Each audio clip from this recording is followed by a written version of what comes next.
The Chicago Bears got some decent names on their top 30 visits. And on today's episode, I'm going to talk about two guys that's on that top 30 visit list that could potentially be drafted by the Chicago Bears. And I also got a throw in that has not been confirmed, at least from me looking around, but the Chicago Bears should really consider. And then are there other names that we're not talking a lot about that could potentially be on the Chicago Bears board?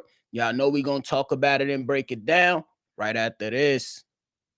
You are now tuned in to Chicago Bears Central, your number one place for all Chicago Bears news and content.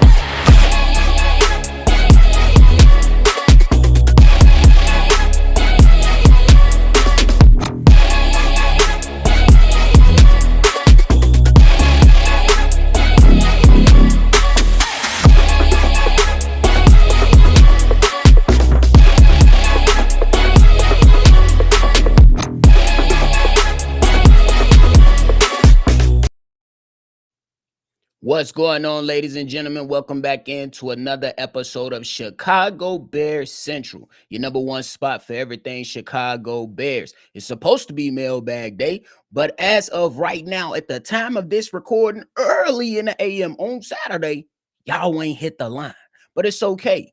We're going to still go out there and give y'all some fire content, some things to talk about, some things to discuss. I know it's probably y'all probably just worn out about all this draft talk. And was like, to hell with it. We'll just watch it, see what the guys are talking about, and then we'll just move on. I ain't mad at you. If you ain't got no take, you ain't got nothing to say, I don't blame you. You ain't got to pick up the phone. But we still encourage those people who have not had an opportunity to show up on a mailbag episode, call in. It's a little dry right now. I ain't going to lie to you. Hence why it ain't no mailbag episode right now. But for my people who are first-time callers and maybe been on the fence a little bit, but got a nice take, make sure you go ahead and hit that line, 773-242-9336. But let's get into the content, man. So the top 30 visit list came out for the Chicago Bears. You seen guys like Josh Conerly be on there. You seen guys like Isaiah Bond be on there. You seen the running back for SMU that on the list, and a couple other guys on the list as well. But I got two players that I really like on this list that I think could potentially be Chicago Bears. And if quite frank with you, if the Chicago Bears were to go out and draft these two players that I'm about to present to you guys, I think it'll be good additions to the Chicago Bears. The first player that's on the list that I think could potentially be a good selection for the Chicago Bears is offensive tackle Josh Conerly out of Oregon. I know that a lot of people, at least some draft experts, has this young player going maybe in the late first round, early second round, and some maybe even have him falling depending on where you're looking for your mock draft analysis. But I really like this young player. This is a young player that comes out. He plays physical, at least from my evaluation. I think the hand placing is pretty well. And when he gets out on the run, when it's time to run block, I think he's physical and can put some guys on their backside. I think that'll be a very strong selection for the Chicago Bears. And I think the Bears should really consider that along with some other guys too, because you don't want to go into this and not be able to add more competition in the lineman room for a team that, yes, the offensive lineman has improved tremendously compared to the lineman of last year. Yes, the Chicago Bulls have brought guys back. The Chicago Bears have brought guys back, but you still want to go out there and have some reinsurance for guys like Braxton Jones. You still want to have reinsurance for guys that maybe need a little bit more time because of what we seen from him last season in Karan Amagaje. I know that Karan Amagaje, look, it is what it is. The film speaks for itself. Did not really have a good showing this past season, but I think it's fair to say he did not have a full training camp. And those injuries, they came pretty damn fast for the Chicago Bears, and he was just thrown into the fire, and it did not look good to where a lot of Bears fans, and rightfully so, they're not too sold on the development of Karan Amagaje. But I would just encourage you to allow him to go through this offseason workout now that he's fully healthy. Allow him to go through mini camp. Allow him to go through training camp. Allow him to compete. And then we'll be able to have a more fair analysis of a young player who's still just early in his career. But that does not mean the Chicago Bears should just stop right there. That's why I think if you have an opportunity, let's just say for the sake of discussion, if you are able to snatch up whoever your number one guy is at pick number 10, whether that's Ashton Genty or if you're going offensive lineman, you still go out there. And if he's there, you still might go ahead and consider it depending on how that number 10 pick in the first round plays out. So Josh Conerly with the top 30 visit for the Chicago Bears, he has one listed already. I think that'll be a really, really good potential draft selection for the Chicago Bears. The next player that I'm going to mention is linebacker out of Oklahoma State, Nick Martin, 6 feet, 220 pounds. Now, we'll go out there and say the reason that I think that this guy could potentially be a Chicago Bears because I think this is a guy that's going to be a later round selection, which gives the Chicago Bears opportunity to focus a little bit more elsewhere before they get into that fourth, fifth, sixth, 7 rounds. And the reason I believe he's going to be there in that type of area is because he had a knee injury this past season for the Oklahoma State Cowboys. So I say you give him an opportunity. And if you look at the previous season where he played a full season, my man's had 140 total tackles, 16 tackles for loss, and 6 sacks. And when you watch the tape going downhill to go out there and make sure you close up the gap in the run game, monster. You see that he got to go out there and he's able to tackle up in space. Monster. Now, a lot of people will say he probably a bit undersized as a linebacker, but hey, sometimes hard work can overbeat, you know what I'm saying, can outwork size in a way. And I think that we have to see a little bit more when it comes to how he can hold his own within pass coverage. I'll give you guys that. But you get a physical guy like that, hey, you ain't nothing to sniff at. Now I am interested to see where he's at in his development, his rehab steps when it comes to coming back off that knee injury and what was the severity of the knee injury. But I still think that when you get a guy that's able to play and be able to produce numbers like that for Oklahoma State, that's nothing to sniff at. And I think that you could take care of business in the earlier rounds and go and get your for sure guys. And then once you get in that fourth, fifth, sixth, seventh round, and that those later rounds, you can have an opportunity just to say, hey, we do have to start thinking about, you know what I'm saying, some replacements here because I keep saying it, y'all. And I hope y'all hear me when I say this. If the Chicago Bears team improves like the way that we think they will be, there will be some departing faces that we absolutely love. I'm not putting anybody on a chopping block right now, but I just want everyone to remember this moment to where we're saying, hey, the Chicago Bears, we want them to be winners and we want them to have sustained success. Sustained success brings on a lot of new faces. And a lot of the times you have to depart with some faces that you quite love.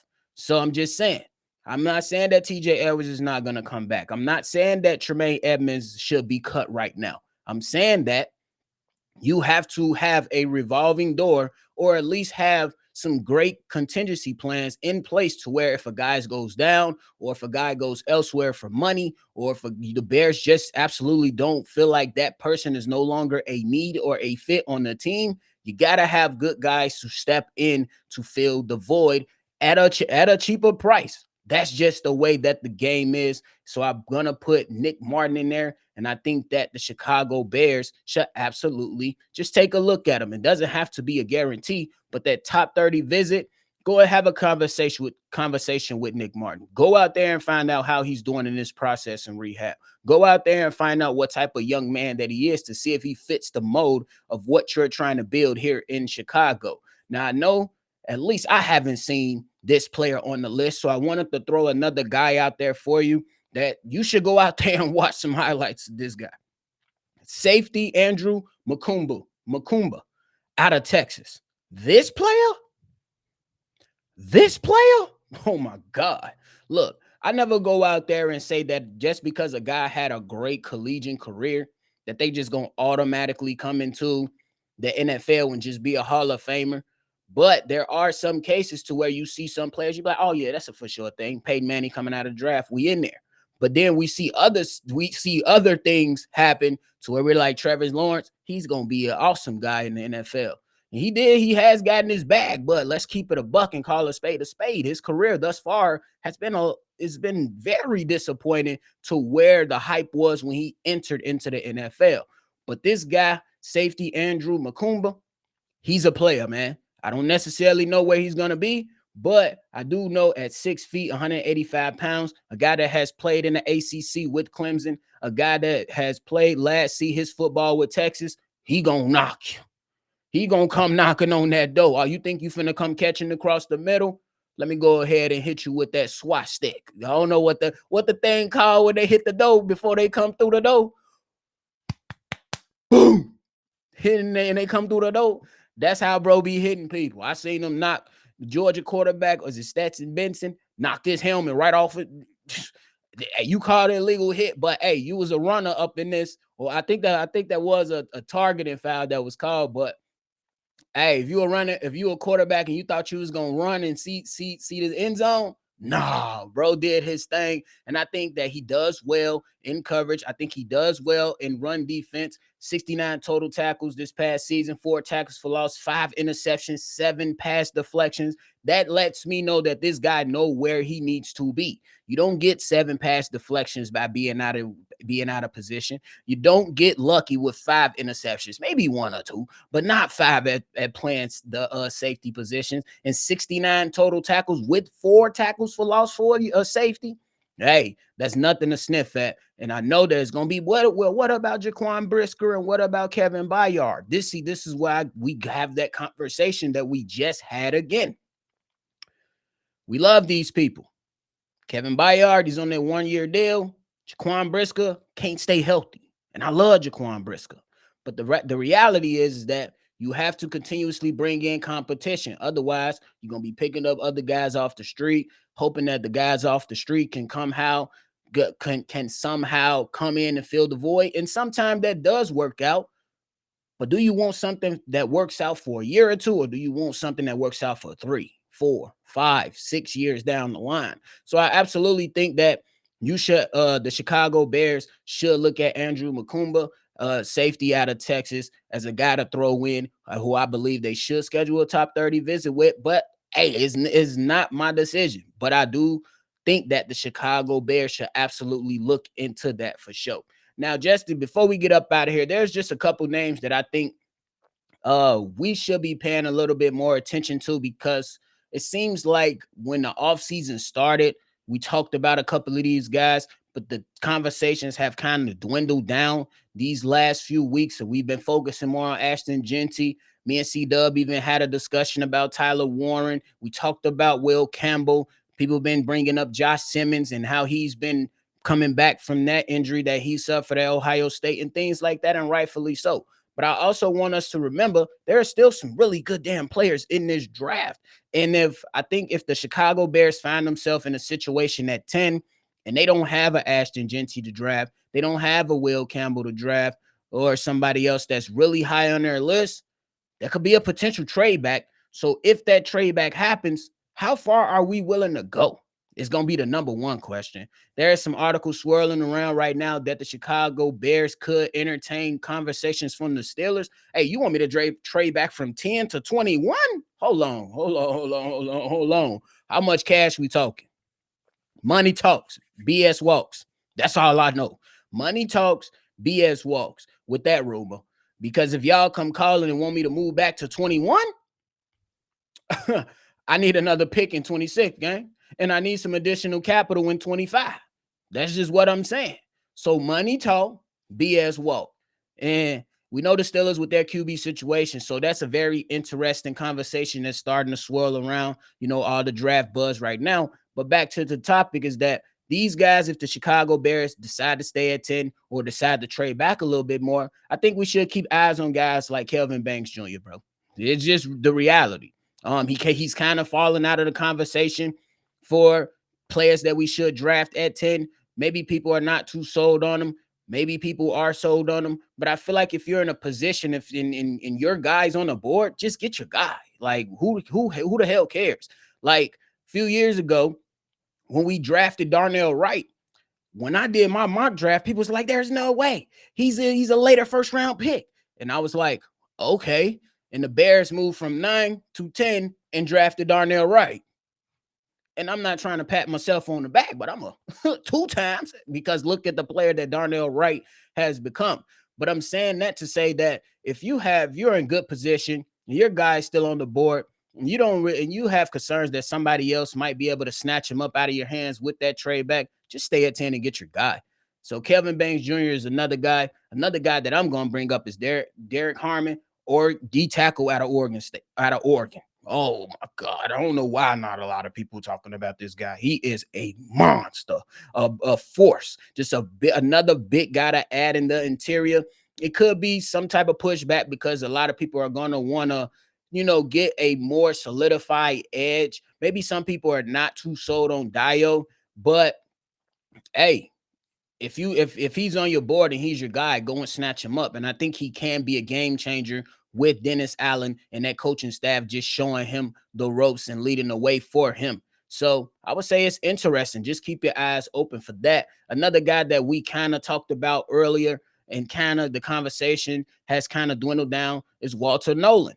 Keep your eyes on the young fella. Keep your eyes on the young fella. And a lot of times we as fans and people that try to analyze and break down the game, we can't believe everything we see in here, bro. I'm just saying, we cannot believe everything we see in here. Like, I'm just saying, there are times to where there was, going back to the whole Darnell Wright conversation, the Bears will absolutely draft Jalen Carter. Jalen Carter was there. The Bears didn't want him. You know what I'm saying?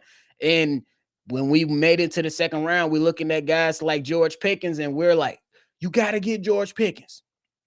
Kyler Gordon. You got to get George Pickens. Jaquan Briscoe. What? Who the hell is Velus Jones? Y'all remember that? Y'all remember that? I know y'all remember that because that's what we were saying on live during the draft. So, hey, this team can absolutely go in the direction that we're not anticipating. So I say just keep an open mind. And I know you can't go through all 350, 400 players that are going to be available in this draft, but just try to hone in on certain positions for yourself. Try to see where it lines up for yourself and see where we can go with this, because there are multiple options that the Chicago Bears have to prepare for themselves, because the draft can be shaken up. What if 1, 2, and 3, it's Cam, Shador, and Abdul Carter? And then you like, okay. And then the Patriots with number 4 go and select Travis Hunter. We like, oh, snap. Will Campbell on the board. And then Will Campbell gets down to 6. A lot of people are anticipating Ashton Jeanty. Now, what if the Raiders select Will Campbell? And then Ashton Jeanty slides, and you like, oh, snap, we at 9. And then somebody else, or 8 or 9, and somebody else snatch him up. So you have to be prepared for this. You have to have multiple options. You just can't be honed in on one player. Now, if that player falls and they say Chicago Bears, you're on the clock and your player is there, you absolutely go grab him. But you still have to prepare for trades. You have to prepare for unorthodox moves. So let's just go ahead and make sure that we're doing our due diligence to having an open mind to people in their mock drafts. You don't have to agree with it, but just try to find some understanding between you and whoever it is when y'all having a dialogue about the NFL draft, because it can absolutely be different than what we are expecting. So that is it for me today, ladies and gentlemen. Again, those people that haven't had a chance to call in, man, right now is the time to get yourself heard. Go ahead and call in into the mailbag, man. The number to do so is 773-242-9336. Maybe you do have a take. Maybe you don't. Maybe you just tired of all the draft talk and you just ready to get the players in the building and then give your take at that point. And that's totally fine, because guess what? We still going to be number 1. We still going to be right here dropping that fire content. So we appreciate y'all. Make sure you hit that like button and subscribe before y'all roll up out of here. We appreciate y'all. I'm host here, Bobby, holding it down on today's daily episode. I'm out of here. Shot town up and bet down, baby. Catch y'all on the next one for sure.